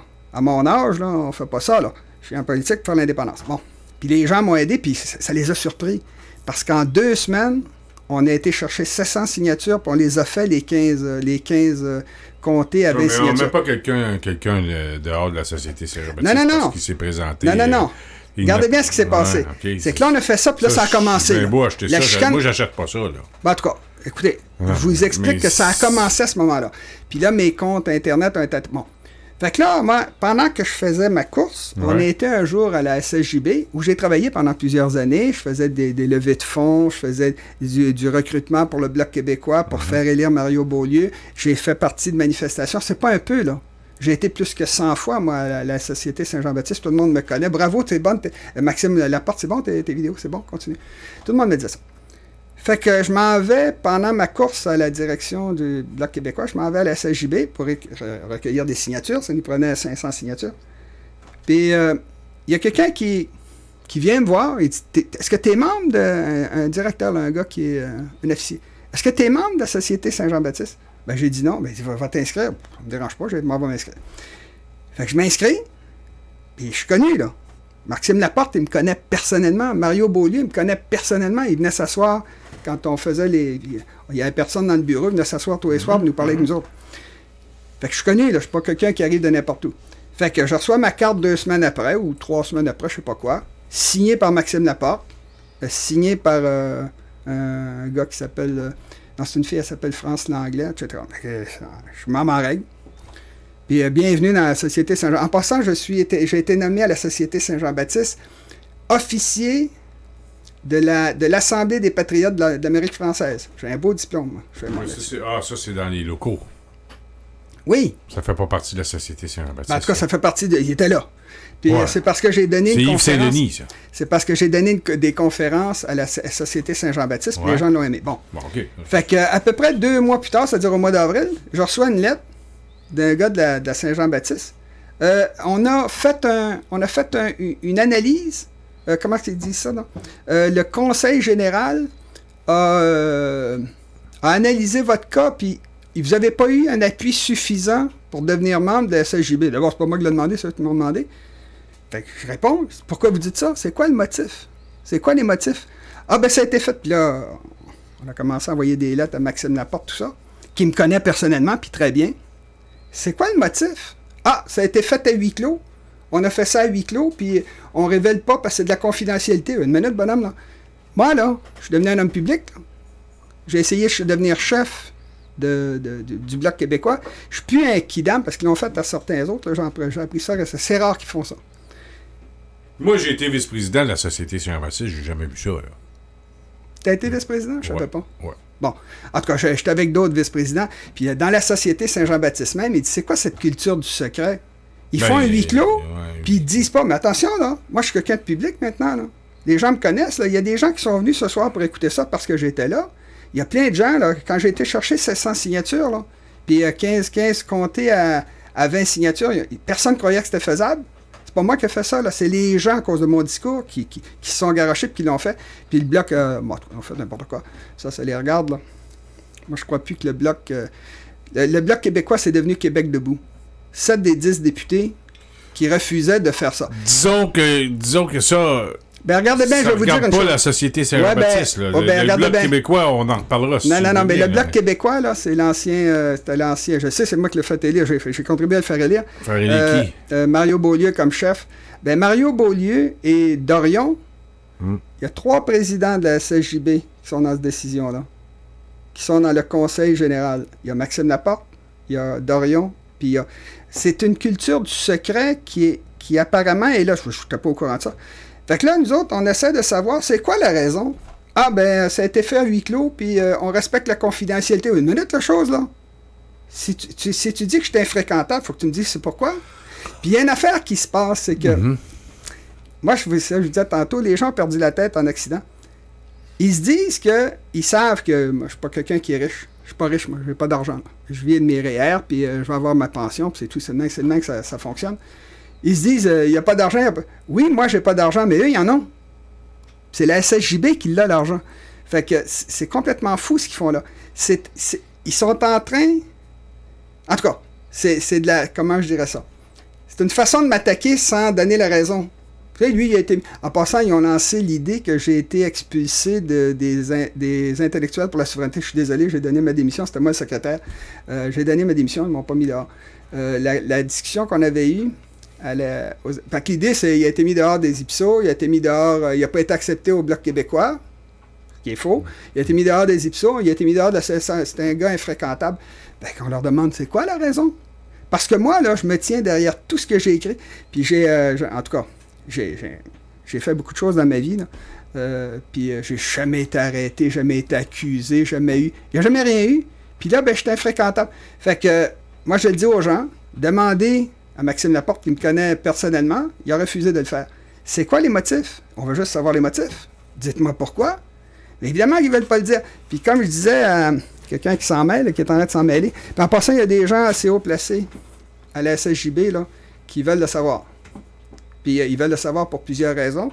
D'abord parce qu'évidemment, quand vous ne voulez pas donner les motifs parce qu'ils ne sont pas très forts, c'est très clair. Quand vous avez des motifs forts, là, il a tué sa femme, il a violé 50 enfants, bien là, vous le dites. Ah, il a violé 50 enfants, il a été condamné. Il était infréquentable. Mais quand vous ne voulez pas le donner, c'est que c'est douteux. Puis c'est une façon détournée de s'attaquer à moi. Il n'y a pas de raison. On a un membre de la SSJB, franchement. Êtes-vous encore membre? Oh, oui. Vous attendriez-vous ça à recevoir une lettre dans 2 semaines? Là? Vous n'êtes pas digne? Ils m'en enverront pas. Ben moi, ils me l'ont envoyé. Fait que, puis il y en a eu d'autres. Ouais. Mais ce que je veux dire, en passant...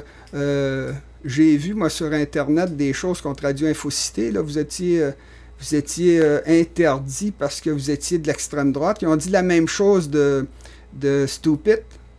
Ils ont dit la même chose de... Qui ça, ils ont dit? Des gens... Ben ça, la rumeur. Oh. Il y a un gars qui vient me voir l'autre jour, il dit... J'ai été assis à Oui-Québec, j'ai été à Oui-Québec pendant des années, moi, tout le long de la présidence de Gilbert Paquette, j'étais là-dedans. Ils peuvent pas dire que j'ai démissionné, qu'ils m'ont mis dehors de Oui-Québec. Je suis parti. Je suis parti de Cap sur l'indépendance, dirigé par Maxime Laporte. J'ai quitté. C'est moi qui ai démissionné. J'ai donné ma lettre officielle quand Lisée a laissé tomber pour deux mandats la défense de l'indépendance. Ouais, mais bon. Fait qu'autrement dit, pour en revenir très, très, très courtement, là, je ne sais pas le motif, puis ils ne veulent pas me le donner. Puis c'est quelque chose qui est pas très, très solide, là. Si c'est solide, qu'ils le disent. Fait que moi, je dis à tout le monde, allons-y, rentrons dans le sujet. Là, on est rendu, c'est ce que je disais, les gens ont perdu la tête. C'est devenu... Il y a un pape, en quelque part, qui décide si on est fréquentable ou non. Un pape, une inquisition, est-ce que cet homme-là est fréquentable? Bien là, à un moment donné, il faut que ça arrête. Puis la population, là, en a par-dessus la tête de ça, là. Puis c'est à la grandeur de l'Occident. Et en passant, seulement en Occident. Seulement en Occident. Ailleurs dans le monde, j'y ai vécu, là, les gens ne se feront pas servir de conneries comme ce qu'on entend en Occident. Là, comment que c'était que tu m'as dit? En tout cas, tu as dû faire quelque chose parce que oui, puis ça s'est passé. Saint-Jean-Baptiste ne met pas le monde dehors de même. Tu as dû faire quelque chose. C'est ce qu'on veut savoir. Moi, je me pose sérieuses questions sur ton cas.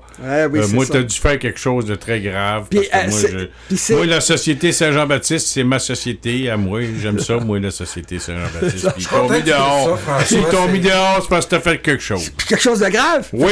Moi, je veux le savoir. Tu as fait quelque chose qui n'était pas gentil. Ça fait que moi, je veux le savoir parce que c'est ils te le diront à un moment donné. Moi, je ne sais pas. Non, moi, je suis conseiller général, ça fait longtemps. Mais, sauf que moi, je dis que tu as fait quelque chose puis tu ne veux pas nous le dire. Ben, allez-y. Non, non, tu veux pas nous le dire, c'est juste. Ben, je veux le savoir. Ben non, Écoutez, ben tu veux pas nous le dire, tu veux nous le cacher. Ah, c'est ça, c'est ça. C'est ce que je dis à tout le Moi, monde. je dis que En tu veux nous passant, le cacher. en Moi, passant, je verrais pas pourquoi ils te mettent dehors parce que tu t'es présenté pour le Bloc québécois. Voyons donc. Ça, non, essentiellement, comment je vous dirais ça? Je vous dis pas que c'est à cause que je me suis présenté pour le Bloc québécois, c'est pas ça que je dis. Ce que je dis, c'est que tout a commencé, c'est le fait que mes vidéos, mes comptes Internet aient été attaqués, que mon compte Patreon a été fermé. Ça s'est passé curieusement entre janvier et aujourd'hui. Avant, j'ai jamais eu de problème pendant 5 ans. Il y a une corrélation qui est drôlement... Non, mais attention, là, t'as été parlé dans des manifestations organisées par la meute, puis tout ça, puis ça, je t'ai vu sur des vidéos. Mais ça, oui, je t'ai vu. Mais je l'ai jamais caché. Ben non, mais si tu te cachais pas, tu te mettais en face devant la caméra, à la meute. Oui. Puis, non, attention. C'est pas du monde très, très fréquentable, ça se promène avec des drapeaux du Canada des manifestations, la meute. Moi, j'ai les dénoncés. Oui, en passant, ils sont pas Ils sont fédéralistes, eux autres. Moi, ce que j'ai fait, puis ça, je l'ai jamais caché, en passant, parler de ça, j'ai été dans 2 manifestations où j'ai fait face à des Les antifas. Non, l'escouade anti-émeute. Deux manifestations. La première manifestation a été organisée par Maxime Laporte, le président de la SSJB. Ouais. On a envahi le bureau de Trudeau il y a à peu près 3 ans de ça, 3-4 ans de ça. Il m'a demandé d'y aller. J'y étais à titre privé parce que je fais pas mal de la SSJB. Puis on est rentré de force dans le bureau de Trudeau, mais enfin c'est un bureau local. Puis on a fait tellement peur aux gens qu'ils ont appelé l'escouade anti-émeute qui s'est présentée avec les boucliers, le casque, tout ça. Bon. Puis quand ils sont rentrés, il y avait, je pense que c'était les métropoles qui parlaient à Maxime Laporte. Il ne s'est rien passé. Puis, chose intéressante, quand je suis sorti du bureau, je suis tombé sur un des policiers qui dit « Hey, je vous connais, vous!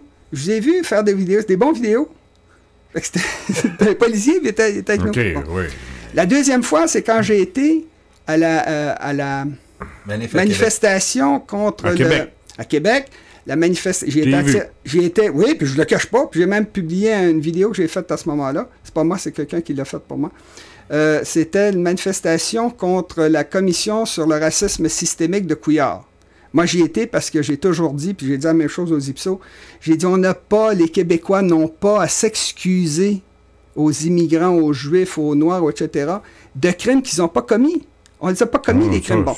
Fait que j'allais parce que la Commission sur le racisme systémique, un système s'est installé par la majorité, puis c'était nous, c'était une façon de nous attaquer. Fait que j'ai été voir les journalistes, puis j'ai dit aux journalistes, mais moi je suis pour une commission sur le racisme systémique, mais depuis 1760, et surtout depuis 1608, qu'ils nous disent quand est-ce qu'on les a massacrés, les Autochtones. Moi, je m'oppose à cette mentalité qu'on est coupable parce qu'on a une origine européenne. On les a pas fait, les crimes, on n'a pas d'affaire à s'excuser. Fait que c'est pour ça que j'ai été à la manifestation. Puis j'ai parlé aux journalistes, mais je ne fais pas partie de la meute. J'ai jamais fait partie des antiphases de la meute, des Atalantes. J'ai été à titre individuel dans une manifestation parce que j'étais pour la cause défendue, mais j'ai jamais fait partie de ça. Ouais. Puis tous les articles que j'ai faits, la centaine de vidéos que j'ai faites... moi, je dis que tu as mis du trouble. Ben là, c'est une façon de voir ça, mais non... Moi, je dis que tu as mis du trouble quelque part parce que la Saint-Jean-Baptiste ne m'envoie pas du monde dehors. Oui, ben, moi, je dis que tu as mis du trouble. Ouais, tu veux pas nous le dire, ou ben là, c'est des choses qui se disent pas.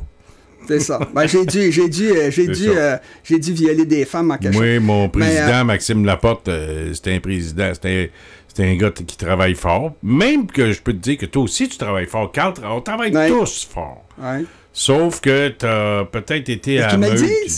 Tu as peut-être été à... Ah non, jamais. En passant, non. Oui, je t'ai vu dans la manifestation. Dis-moi pas que t'es pas allé, je t'ai vu. Ah non. J'étais dans la manifestation à titre individuel. J'ai parlé aux journalistes, puis il y a des gars qui passaient avec des drapeaux derrière moi. Fait que ça, moi, je fais partie de Storm Alliance. Mais ça aide pas. Ben non, mais moi, regarde, il y a une... Écoute, j'en ai rien à foutre. J'ai fait des manifestations partout dans ma vie, celle avec Maxime Laporte. Je me tiens derrière tout ce que j'ai dit, tout ce que j'ai fait, tout ce que j'ai écrit. Moi, c'est rectifié, mais moi, je dis que tu as fait quelque chose que tu veux pas nous dire. Ben non, c'est pas moi qui veux pas le dire, c'est eux autres. En tout cas, OK. Merci, Jean-Jacques. On va se reparler très bientôt, probablement la semaine prochaine. Oui. Hein? Ça, c'est ceci étant dit, la culture, juste pour terminer rapidement, la culture du secret là, de la CJB, là, c'est quelque chose de systématique. Laporte, il va jusqu'à écrire des courriels aux gens, puis il met en bas « confidentialité ». Vous n'êtes pas censé montrer ça à quelqu'un d'autre. veut dire, c'est systématique. Là. J'ai reçu des lettres, j'ai communiqué 2 fois avec la porte. Puis la première fois, c'était pas moi. La deuxième fois, il a envoyé quelqu'un d'autre pour parler. Il se cache derrière un écran de fumée. Le bonhomme, il veut devenir ministre, puis premier ministre. Il a dit ça à sa blonde. Il faudrait qu'il soit plus ouvert. Là, en tout cas, pour devenir ministre et premier ministre, il faudrait qu'il soit dans un parti qui soit... je sais que Maxime est très indépendantiste. Là, ça, c'est... Mais il a été expulsé du PQ à Pointe-de-l'Île. Ils ont mis Hossan à sa place. Oh non, mais il n'a pas été expulsé du PQ, il a perdu la convention. Non, c'est ça, il a été expulsé. Il l'a expulsé. Il avait... Moi, que j'ai jamais compris qu'il a fait ça, j'ai dit, pourquoi mettre Hossan contre la porte? La porte, c'est un indépendantiste, puis Hossan aussi. Pourquoi les mettre confrontés? Il aurait dû mettre Hossan à Saint-Jérôme. Pourquoi les confronter? Pourquoi mettre dehors la porte? Bon. Non, mais ça... Ben là, il y a un problème. Il y a un problème de base. Mais il est déjà, on a déjà passé mais on va se reparler la semaine prochaine, Jean. Non, mais c'est très important. Oui. Je ne sais rien quelle est de la raison pour laquelle ils l'ont fait, puis c'est pour ça qu'on veut le savoir. Puis en passant, on veut le savoir parce que c'est quelque chose d'important. Là. Puis je ne laisserai pas faire ça. Puis comme la Société Saint-Jean-Baptiste a des millions, ben s'ils veulent être responsables de grosses pertes, ben qu'ils le fassent. Non, mais ils n'ont pas des millions, je te dis. J'en ai rien à foutre. Moi, j'en ai encore moins. Mais il y a des avocats qui sont prêts à prendre la cause, puis ils disent ça, là, s'ils sortent pas avec la vraie raison, là, ben là, ça, c'est du... comment on appelle ça? Non? Ça cause un préjudice, c'est sûr. En tout cas, peu importe ce que tu dis, la Société Saint-Jean-Baptiste, peu importe ce qui arrive dans un procès, je te dis tout de suite, là, c'est dans les statuts, les règlements de la Société Saint-Jean-Baptiste. Bien sûr, oui. Écoute, là, dépense pas d'argent d'avocat pour rien. Même si il faut pro qu'on sache. bono, là, OK? En tout cas, Attends, je te dis ça, là, pour ta culture personnelle. J'ai été vice-président, je sais de quoi je parle. Le Conseil général applique et interprète les règlements. Ça veut dire, peu importe ce que tu fais, le Conseil général à huis clos peut interpréter les règlements, puis ils vont gagner, puis peu importe la décision, c'est eux autres qui vont avoir raison au bout de ligne. Fait que je perds pas de ton temps avec ça, là, puis je pense que c'est le meilleur conseil que je pourrais te donner, c'est d'aller rencontrer Maxime, puis d'aller vous parler entre deux hommes, franchement. Oui, c'est un bon gars, Maxime. Non, une minute, là, tu dis quelque chose de faux. On a demandé une rencontre avec lui, puis il a refusé parce qu'il se cachait derrière la confidentialité. Non, c'est une culture du secret, là. Puis ça, c'est pas acceptable. Moi, vous savez, écoutez, moi, vous dire une chose, on vous dire honnêtement, là. Oui. Moi, tout ce que je fais là, depuis 6 ans, là, je fais ça pour la patrie. Là. Je fais ça parce que je veux l'indépendance. Je fais ça gratuitement. Là. Moi, honnêtement, j'ai d'autres choses à faire de ma vie que ça. Si vous voulez absolument avoir juste des gens comme Maxime Laporte puis Mario Beaulieu. Mario Beaulieu, là, quand on l'a aidé à se faire élire, là, fini l'attentisme, on va parler d'indépendance avant, pendant, après l'élection. C'est le même qui s'est fait élire, puis on a convaincu les gens de voter pour lui. Il l'a pas fait. Il l'a jamais fait. Il servirait de bord. Puis, on va déchirer notre linge sale en famille. J'ai pas de problème avec ça. Non, mais en passant, j'ai d'autres choses à faire de ma vie. Là. Si vous voulez jouer à ces jeux-là... Non, mais moi, regarde, là, ça fait 5 ans que j'anime une émission de radio à tous les soirs. Puis j'ai pas besoin du Parti québécois, de la Société Saint-Jean-Baptiste, du Bloc québécois, du RPS, tous les mouvements qui existent. Là. Tu sais, je le fais par militantisme, comme tu le fais, comme Carl le fait, comme Claude Veilleux le fait, comme toute l'équipe de radioinfocité.com, Martin, Daniel Saint-Hilaire, tu sais, la Fondation Équipe Québec. Ouais. Donc, je nommerai pas tout le monde, j'ai pas le temps, Céline, mais on fait ça par amour de la patrie, parce qu'on a un objectif, c'est de faire du Québec un pays. Bon, c'est ça le but. Mais réalisez-vous qu'on est très, très, très, très loin là, de la table de négociation avec le Canada anglais. On est en train de se battre avec une petite société, la Société Saint-Jean-Baptiste, qui contre un indépendantiste convaincu. On devrait s'unir pour on se divise. Ils ont mis à 100 contre Laporte. La Société Saint-Jean-Baptiste m'attaque moi. C'est complètement fou. Le Bloc québécois a carrément triché quand j'essayais de devenir chef. Il parlait dans les médias, il disait toutes sortes de choses. C'est incroyable. Ah, mais écoute bien, là, moi, te raconter l'histoire dans Pointe-aux-Trembles. On termine dans 2 minutes. Maxime Laporte a rentré des membres. Oui. OK? Quand Nicole Léger a démissionné, là, il a rentré des membres. À peu près vers le 5. Ça a commencé ça à peu près vers le 5 janvier, d'après moi, là, tout de suite après le jour de l'an. Il a rentré des membres, peut-être, je sais pas combien, j'ai aucune idée, là. Peut-être 50, 100, 200, 300. Là, le PQ a dit, bon, ben, il voulait avoir 100, eux autres. Ben, pourquoi ils ne mettaient pas ailleurs, ça, je comprends. Ah, regarde, ben, c'est ça en politique. C'est ça en politique. C'est intelligent de se diviser de même. Ah, ben, regarde, c'est comme ça. Fait que là, ils ont dit, le PQ, l'establishment du PQ, peu importe le nombre de membres que Maxime Laporte va rentrer, on s'en fout. On va mettre la convention 3 mois avant que les premiers membres aient rentré, avant que les premiers membres aient rentré. Comme ça, les membres, ils ont besoin, ils n'ont pas le droit de vote avant 90 jours. Fait que, il en rentre 6 000, s'il veut, Maxime Laporte, des membres, ils n'auront pas le droit de vote. On va devancer la convention. Ils se divisent? Non, mais ils ont écœuré le monde, puis Maxime a perdu. Puis, c'est le valeur, parce que ça aurait pu être un bon candidat. Mais bon, on va parler de tout ça une autre fois, mais les gens voulaient le savoir un peu. Moi, je pense que tu as fait de quoi de très grave, mais mais tu dis ça sérieusement ou en farce? Ben non, mais mais t'as l'air de le répéter sérieusement. T'es sérieux? Je sais pas. J'ai aucune idée. Ah bon, ben t'es sérieux, ah bon. Non, je suis pas sérieux, là, dans le sens, je fais de l'ironie un peu, parce que je veux te taquiner. Sauf que on met pas le monde dehors de même la Société Saint-Jean-Baptiste. Ben justement, je veux savoir pourquoi. Bon, on va essayer de te trouver. Là, je mets les points. Je vais essayer de te trouver la réponse, moi, mais je le sais pas. C'est ça qu'on cherche. Je vais essayer de te trouver la réponse, mais ça se peut que je la sache pas, parce qu'il y a 8 clos. Ça me dégoûte. Salut, Jean-Jacques. Salut. Merci. On est d'accord, en tout cas, ce soir, qu'il faut qu'il y ait de quoi de vraiment grave, François. Ouais, parce que tu fais pas ça de même gratuitement. C'est sûr et certain.